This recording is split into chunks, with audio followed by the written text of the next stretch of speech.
Welcome to Energy Talks, a regular podcast series with expert discussions on power system testing topics. My name is Scott Williams from the podcast team at Omicron, and I will be your host.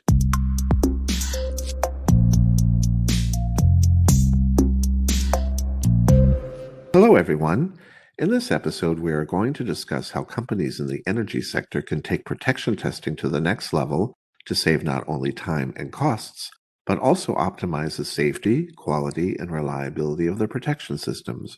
Here's some background into this topic. In times of aging assets on the one hand and new technologies being implemented into evolving power systems on the other hand, the demand for protection testing is increasing substantially, while protection testing professionals are becoming increasingly scarce. This is a challenge for the whole energy sector, as a reliable and continuous power supply needs to be ensured. Therefore, protection relays, which are a key component of power grids, need to be installed properly and maintained on a regular basis. However, conventional testing methods cannot keep up with the growing demand as they are very time-consuming, but there are options, namely advanced protection testing approaches. Joining me in this episode to offer his insights into advanced protection testing is Till Welfonder. Till has a degree in electrical engineering and a PhD in the field of fault location in neutral compensated medium voltage networks. Till started his career in 1998 as a protection engineer at Schneider Electric High Voltage. In 2000, he joined Siemens and was responsible for protection and control activity in the company's international high voltage medium voltage substation project business. And in 2007, Till took over the medium voltage division of Siemens France. In 2009, Till joined Omicron, and since 2018, he is Omicron's Regional Manager Europe with a particular focus on advanced and automated protection testing solutions. Hello, Till. Welcome to Energy Talks. Hello, Scott. Thank you for inviting me. Relay protection and protection testing is always very passionate topic, in particular when we talk about advanced testing and the different levels of it. I'm happy to share some thoughts about it. Very good. Well, thank you for being here with us. Till, can you give us a little more background regarding the challenges businesses in the energy sector are facing when it comes to protection testing? First of all, we should start off when we talk about protection testing, what is protection about and what do protection devices or systems do? So then we understand better the challenges also and the different business who are involved in this. So the protection in a system is normally there to eliminate a fault in a grid, in a line or an asset where we transmit electrical power. And this is a running system, and the protection devices are installed in substations, and they permanently control if everything's correct, if the complete system is running correctly. So if there is something occurring, if there is some fault occurring somewhere, they have to interfere. They have to know that there is a fault which has to be eliminated, and then they have immediately to send a signal to the breaker. Here it is, of course, now very important that we have a very reliable protection system. Reliable means that there is no wrong tripping, that we continue the power supply, that we not trip for nothing. But it's also important, if there is really a fault, that it is reliable and sufficiently fast. Because if you don't cut off the power supply, then we get, first of all, it's dangerous for the safety of maybe people involved and so on. But it's also, the longer the fault lasts, there is also material can be destroyed, which is then also a safety risk again. And it's also important that the protection system is eliminating a fault selectively. That means we don't want to cut off the whole power system, but only ideally the part where is the fault, and then maybe reconnect very quickly that the power system goes out with any disturbances. So the challenges now in this process is that we have very many grid configurations and many conditions of the different grids, and also a lot of parameters to consider. And we have assets in the system which are aging and which also are very expensive. So there is a lot of financial considerations also involved if we lose such an asset. It's not only safety, but of course safety and reliability, but it's also the costs involved. And we have also a grid which is evolving, which is changing permanently. That is, the parameters, the line and ground parameters are permanently evolving, but now also with the new decentralization. Before it was all central, now we go to decentralized with the new energy, distributed energy resources. The grid is evolving and the protection system has to follow. Yeah. So we have to consider, and this is the challenge, we have to consider all cases. So be sure that the protection is doing all this correctly, you need to test the protection from time to time. You have to, from time to time means there are several phases. We come later to this. And we have to know, of course, first technically very well what we have to test, what are the different impacts in the different cases. And for that, we need time, we need resources to do this, and we need tools. And we have also to organize all this testing and to plan it and to document it. And this not only once, but also consider that this has to be stable and in a good process over time. And therefore, we have to consider the whole life cycle of protection in which different business actors are active. So basically, we can distinguish between three phases. Let's say from the product phase, where the actors, you asked me about the challenges for the business. The manufacturers, for example, in the product phase, they design protections, they adapt new protections to new challenges. For example, when the renewable energy came up, so we have to have new protection algorithms and so on, which then have to be tested again. So they make tests in the R&D phase, then in type tests of these new protections, and then you go to production, and they have also to check if everything's okay. That's the product phase.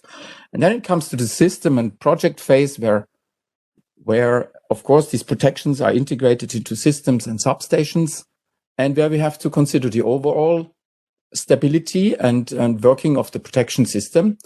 And this is why we build up a substation, while it's then commissioned and handed over to the customer, which is then might be utility, and where they have to start a regular maintenance to ensure that everything is going correctly. That's exactly the point. Also after 3 years, 6 years, so in certain test cycle phases. And at the end of the life cycle of this protection, then maybe we have to exchange the protection and put a new generation in, make renovation or refurbishment and so on. And so the challenge for the business is to find always the right balance in, on the one side, having the quality and the reliability and the safety and of the complete system. But on the other hand, to have a look at the time and the resources and the costs which are related to this testing. And in these moments where the technology is also evolving very fast and the protection resources are short, then there is one key, not everything, but one key of this is, of course, to use advanced, or we come later to this, automated testing solutions. Yeah, that's about the picture in where we're going to talk about. Wow, many aspects to this topic. Thank you for that. Till, you are currently preparing for the Omicron European Protection Symposium in April 2022. What is the idea behind creating such an event? Yeah, the idea was, and the goal is to bring the different actors, which I just mentioned before, together and to share their challenges and their experiences on that topic of optimal efficiency when we talk about testing. To share their way of working and organizing themselves, not only about technical details, they are more or less known, but more about the way of organizing and how they find their efficiency and what is important for them. The right tool is one thing, but the approach and the process, how to use it and to efficiently improve the complete testing process is another thing. And therefore, sharing and comparing triggers ideas and helps to progress and to progress also together, because we talk about different actors. The actors are, as I said, manufacturers, might be product companies, service providers, and system operators. So system operator of the grid is, for example, an utility, and they all have more or less the same job, which is job to be done is to test the relay, but their focus is different. The priority is different depending on the phase where they're active. Partially their approaches in detail are also a bit different. And of course, their interests is not exactly the same when we talk about business. That means they have a little bit a different optimum. But if we exchange and look at the whole process in general, from an economy point of view, we can even identify some solutions or approaches which can be beneficial for all of them, for the complete economy, if they work correctly together without, let's say, putting into danger their own optimum of testing. Okay. Well, thank you. Till, you said advanced protection testing is a solution for the challenges you mentioned at the beginning. How can advanced protection testing solve these challenges? Yeah, advanced. Let's say the basic in testing is preparation and, let's say, organization of testing. Of course, you can do manual testing. You go to your device in one or the other stage of the life cycle of a protection, and you just imagine what you want to test here. Many customers still do so, and they have everything in their mind, and they know what to do, and they think they know what to do. But if we go to advanced protection testing, it's about the tools, as I said before, and it's also about the process. And it is there in terms of preparation organization that can be, advanced could be automated. But don't understand me wrong. It doesn't mean everything's automated. I haven't to do anything anymore. It can be half automated or fully automated, words that scare some people a little bit. But I talk better about pre-prepared or organized or standardized testing. The importance is that you consider all cases, that you don't forget anything in any situation where you test, and that you save the time for doing other things, new challenges which appear with the evolution of technology, and that you're also able to understand and explain maybe to other people what you have done and how it has to be done. Then you can repeat tests, and you can also compare tests that you have done in another moment. And and then the whole thing has also to be compared, to be documented correctly so that it can be compared later. And that's about the way we have done the test results itself, but it's also about, very often also about what do we have to test, which are the protection principles and how do they work in a different company. It's a little bit different from one company to the other. And then it's very important that advanced protection testing gives you also a possibility to transmit the competency that you have documented in a way, and is also a tool where you can help new engineers to train themselves. Yeah. And maybe a last word on what we could consider in advanced protection testing. There is, let's say, more classical approach with a parameter-oriented testing approach, where you use test templates and you test what is in the protection. And this is the classical approach, which has a lot of sense in many phases of protection today. So we do this with the test universe and the control center templates and maybe the protection testing libraries. But there's also a system-based testing. That means where you simulate the power system itself. You don't care in that moment about the setting of the relay, but you simulate the system. And then you check how the relay is reacting. And therefore, for example, also if you have a wrong setting parameter in your relay, you will detect this. And in the first approach, you have tested with a wrongly calculated parameter. You will get a good test result, but the parameter was not wrong. In the second approach, you will find this. So the ideal combination would be to use both approaches. And therefore, it also needs a common understanding and involvement of all these actors in the event, so that we can here see where we can benefit from each other and which approaches should be maybe used. Example, project companies and utilities, they have to agree in advance on how it would be good to test the system. Yeah. So in principle, always the same. It's pre-preparation, organization, and the standardization, and then you get the benefits which are known.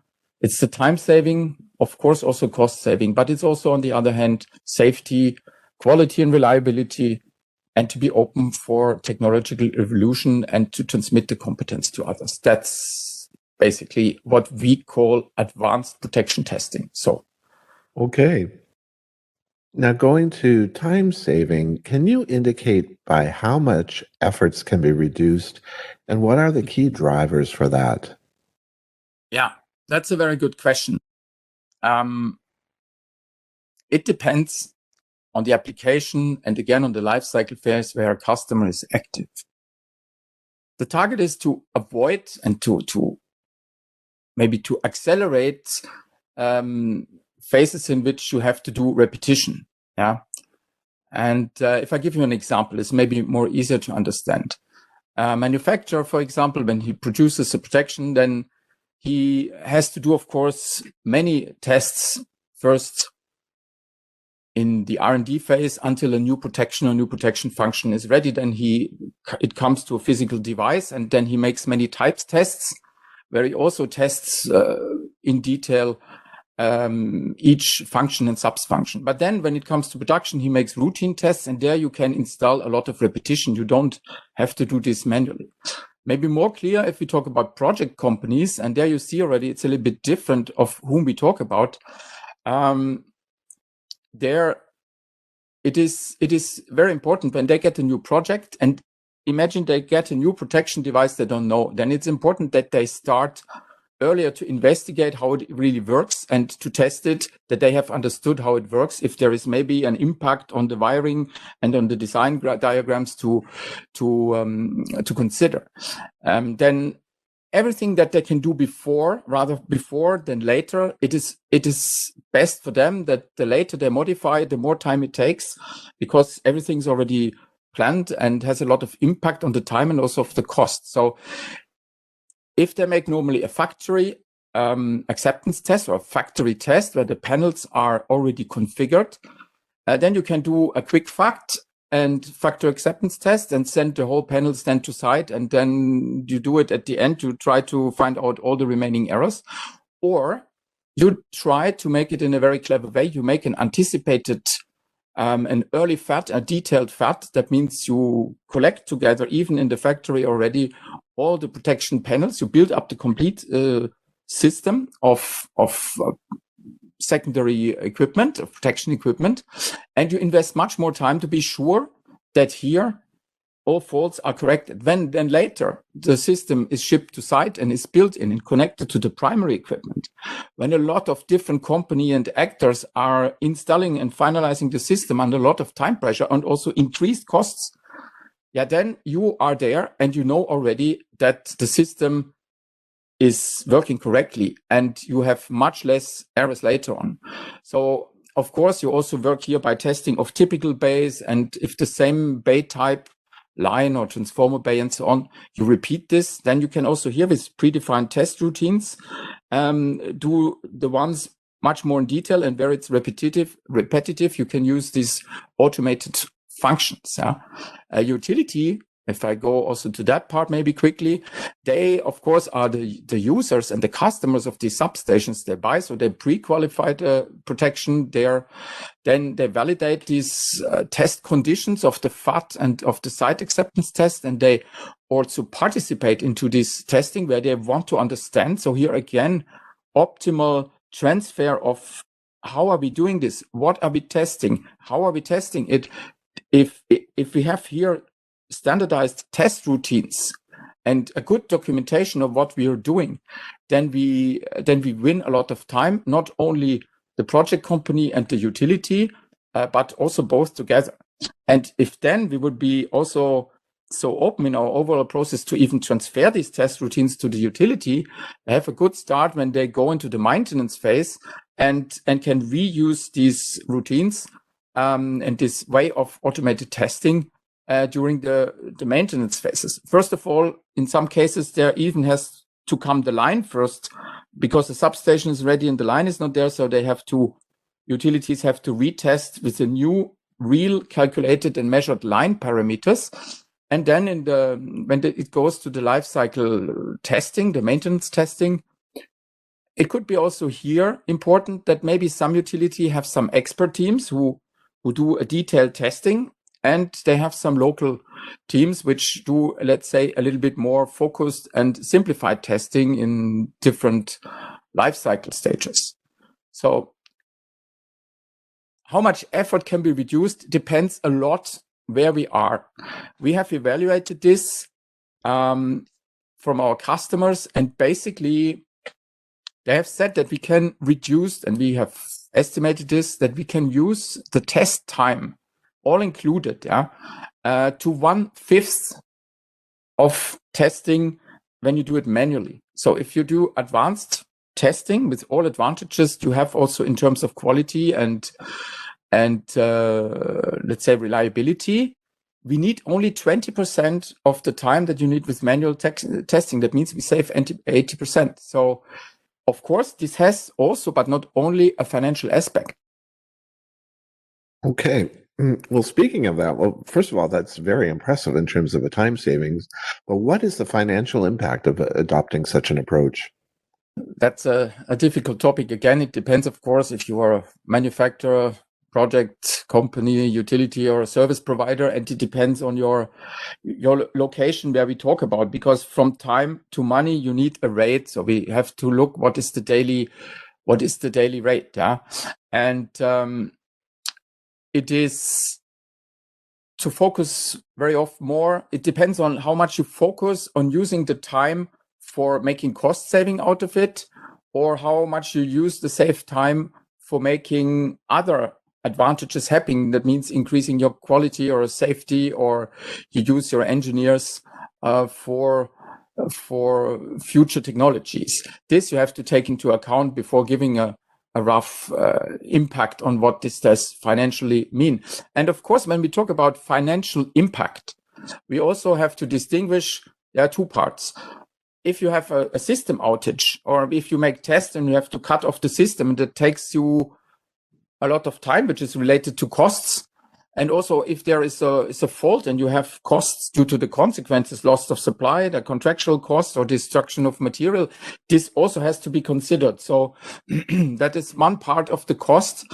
The other one is the daily rate engineering costs, and which are different. If we look at Europe, for example, because we talk about the European event here mainly, and if you go on the safe side to get an estimation, if you say, for example, we have 75 euro cost, I don't say selling value, cost per hour, which is about 800 euro a day. That's a rough value, and as we heard now, the time reduction can be to reduce it to 1/5, but we go on the safe side and take only 1/3. If you would only be 1/3 of the time we would only need, and then we also consider that maybe a device is not used all the time. It's also standing around, and it's somewhere shipped around. And if we say we only use it 20% of its time, then we calculated the time saving. The annual time saving is about 60 kilo euros a year.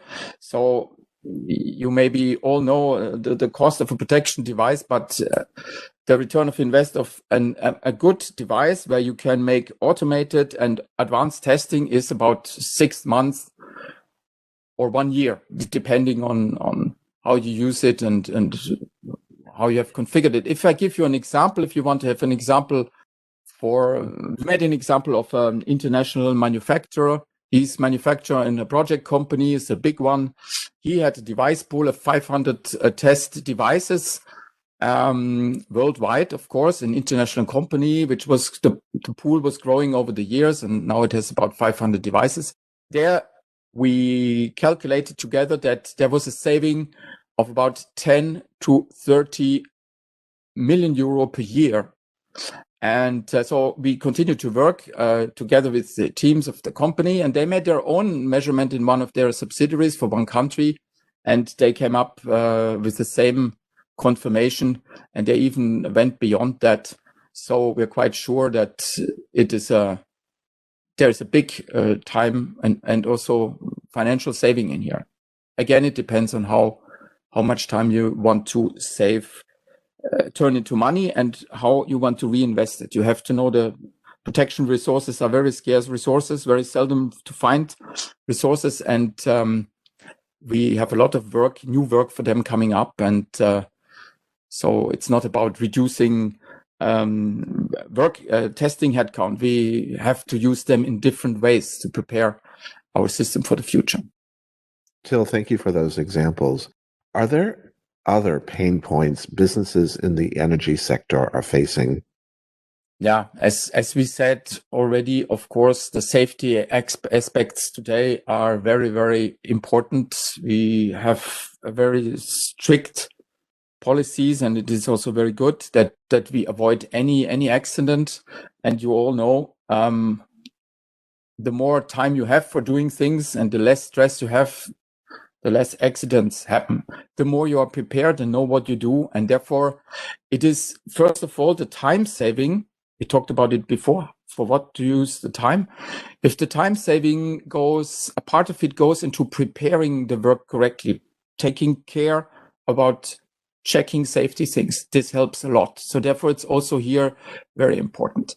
But also here, the advanced testing permits, when we talk about pre-prepared test routines, we can integrate help, safety hints and warnings, and even up to wiring diagrams that you know when to give it a thought again and to check what to do. So that is also integrated safety support.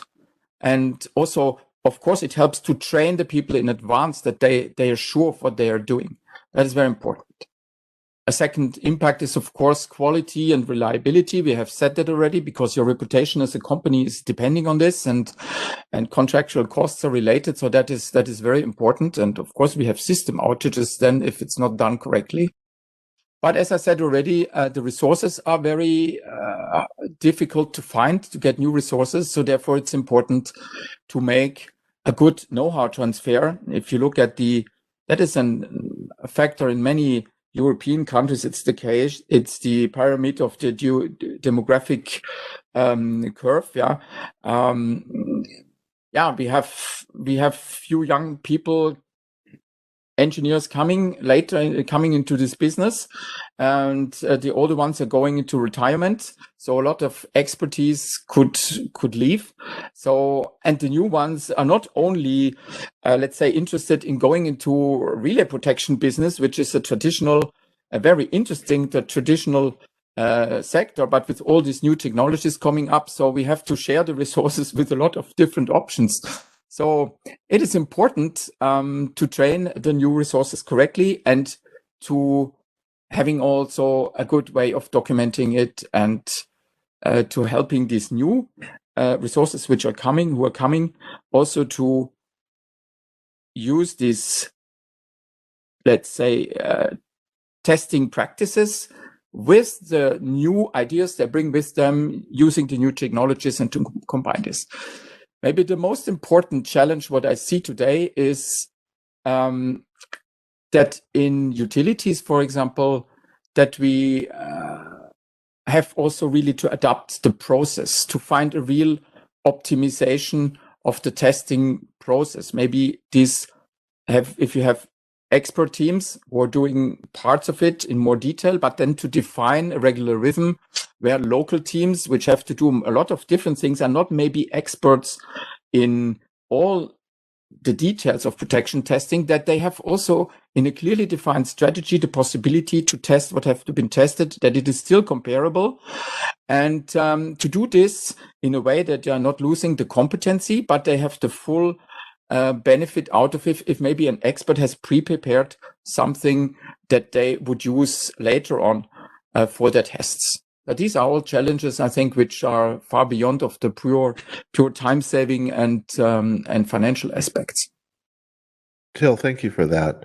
How widespread is the use of such practices?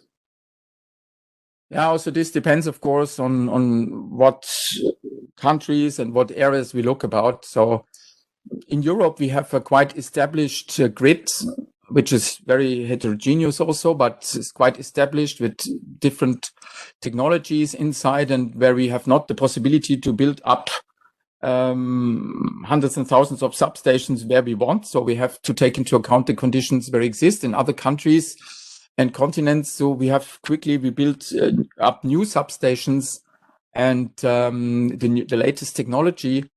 And so we also adapt our test methods to that. So if you are in a system where a lot of things are established, of course, there are also a lot of doctrines, of a lot of testing procedures are already established, and it's maybe more difficult to change. But in Europe, we have a very high rate of automated testing. If we took, I don't want to say in detail, but there are many countries where we have a very, very high level of also automated testing. Here a new phenomenon comes in that now, with the appearance of digital relays and combined with the pressure on the resource market that they don't have enough people to test, the question comes up, should we really regularly do the maintenance testing again? The protection relays are digital, unless of the electromechanical relays where there was a drifting and an influence from the relays itself. They say, okay, the digital relays are maybe not drifting so much. They are not drifting, so they're always the same. So do we really have to test, or can we limit it to absolute minimum? And there we saw a tendency of these reflections, but we also saw a lot of people coming back of going to the extreme, not testing anymore or only making quick checks. Because there is a risk related to this. And we have a system which is changing permanently, geographically. The earth and grounding factors are changing. Just if you build a new road or a new factory or a new cable and so on, this is changing. This has nothing to do with the protection. And then your protections are not set anymore correctly. So this you have to change. Also, the grid is changing. We are taking into account the new energy resources, distributed resources. The load flow is changing. We have the structures are changing, and here we have to test again that it still is working correctly. And there is new technology brings also new complexity with it. Also, when software updates are done and so on, you have to be sure that everything has been changed to the better, and you have to retest it. So we are also using power grids in the moment. We have to look where we get our energy from and change our way of producing energy in a more cleaner way. So we have to use the power grids much more up to its limits also. And using things up to its limits has also higher risks. So testing is and remains and even somehow increases to be very important. So it is very widespread, and the use of such methods, there was a tendency to go back to test a little bit less, but people are coming back, and now rather than testing less, are looking for an organized approach to really see where do we have to test what. And and we see also a lot of countries in Europe where is still a lot of progress possible, where people test already correctly, module by module, but they don't use the benefit of an overall sequence per protection relay, where you have one test sequence and you get one test report out of it, and you can later on compare one to one. There is also a lot of progress here, depending on the country and the customers. Okay, this is very interesting. Thank you, Till. Could you explain why some businesses may be hesitant in adopting this approach? I think it's related to history and organizational structures. Of course, if you change or if you standardize to something and you have always been tested manually or in certain ways, or region by region does it differently, there are some initial efforts to be invested in terms of organization. First of all, to think, what do we want to do? What first what needs to be done, what we want to do, and how do we do it? And do we give it an autonomy, or do we want to standardize it for the whole country or for region per region? So this is a sort of a reflection to be done, and there are local habits to be taken into account and changes into companies. But sometimes people who are in these positions are not even knowing about all these possibilities that you have, and they consider it's just we go just there with a test device and that's it. But the biggest gain of it is seeing the advantages of the system that you have, applying it correctly, and rolling it out to a region or a country, depending on how much autonomy you want to give.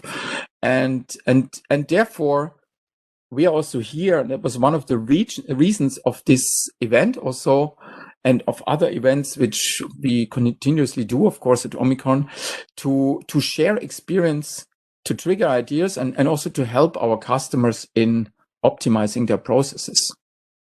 Very good, Till. And how is this approach connected to the technological evolution?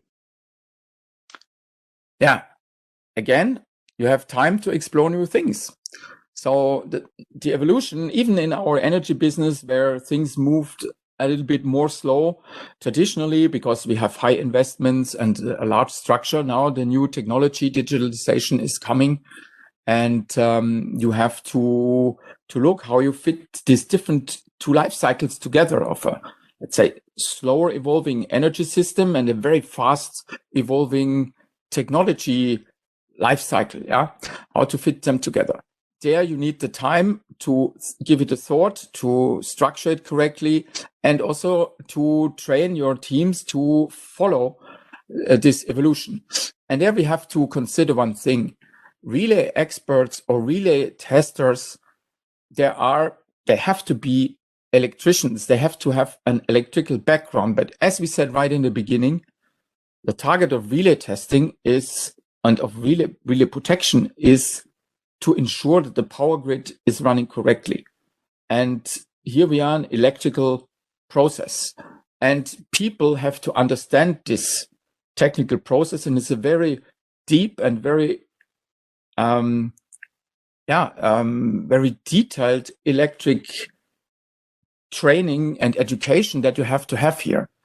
Now, if the new technologies come and we go to 61850 and to data buses and so on, then the protection with normally gets some input on one side and sends out a decision to the breaker to trip, and this is an electrical process.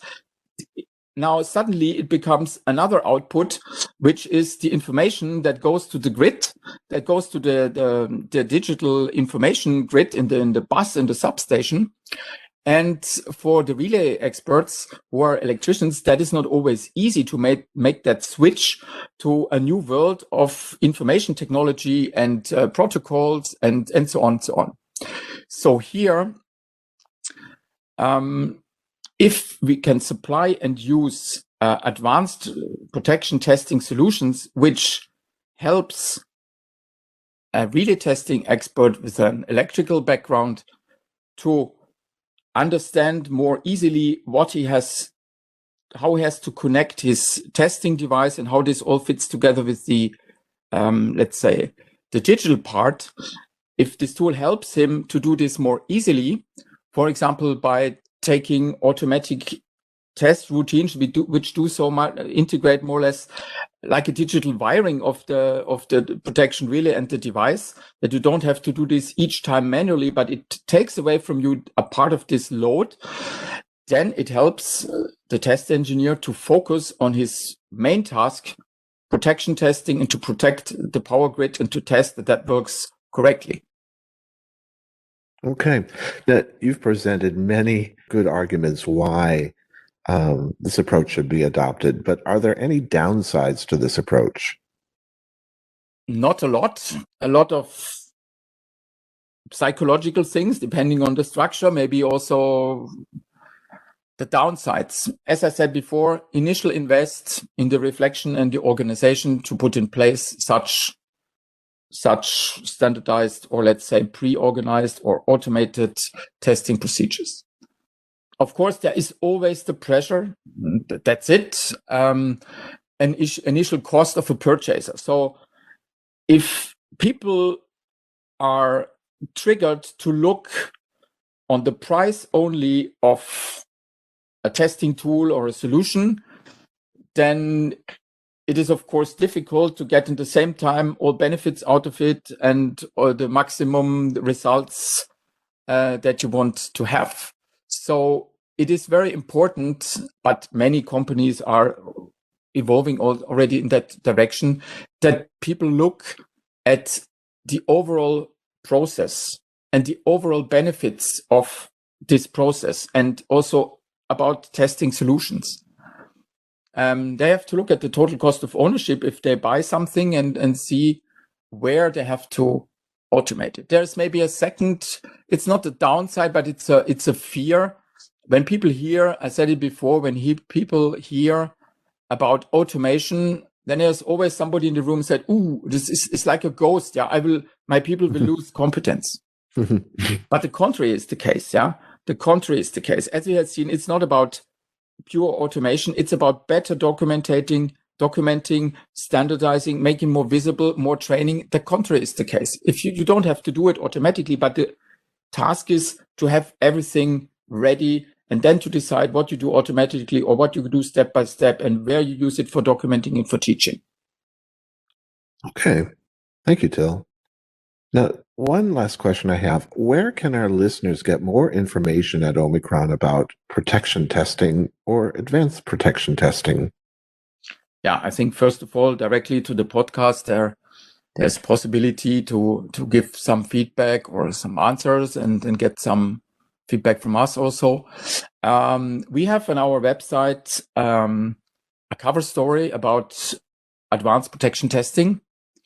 There is again a description of the topic, and it's also illustrated what we cannot do here in the podcast. So it's a simple schematic where you see all this more in detail. And there will be also some links and maybe some papers and documentation of the cases I just talked about and how we do advanced protection testing and automated protection testing. There's another possibility to go directly to our product website, the Omicron product website, or OMICRONenergy.com, and maybe have a look also on the part on application of relay protection testing. If there you look for the software solutions that we have, operating software solutions, there you will find for the parameter-oriented testing under the keyword test universe or control center or PTL, protection testing library templates. There you find everything about the advantages of this part. And you can also find about system-based testing, what I said before, these two complementary approaches, which is best to get them together. Solutions under the keyword relay sim test, you will find also solutions here. And if you have any other questions, please just ask any area sales manager of Omicron directly. He will help you, will be very happy to help you.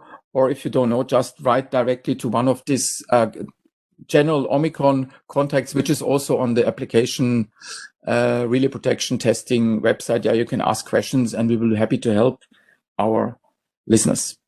Very good.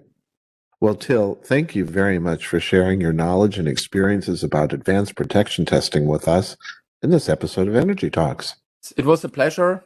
I hope it was interesting for our audience, and I maybe get some feedback or some questions. Again, we would be happy to help you, and maybe we get also some ideas and contributions for future cases, and that will trigger maybe another event series later on. Well, we certainly hope so. Well, thank you again for joining us for this episode. Okay, thank you, Scott. And a big thank you to our audience for listening to this episode of Energy Talks. We would really like to know what you think about our podcast and which topics you would like to hear more about in the future. Also, if you have questions about a particular episode for our guest experts, please let us know. To do this, simply send us an email to podcast@omicronenergy.com. We greatly appreciate your questions and feedback. Omicron has several years of experience in power system testing and offers you the matching solution for your application. This includes protection testing, which was the topic of this episode. For more information, be sure to visit our website at OMICRONenergy.com. Please join us to listen to the next episode of Energy Talks. Goodbye for now, everyone.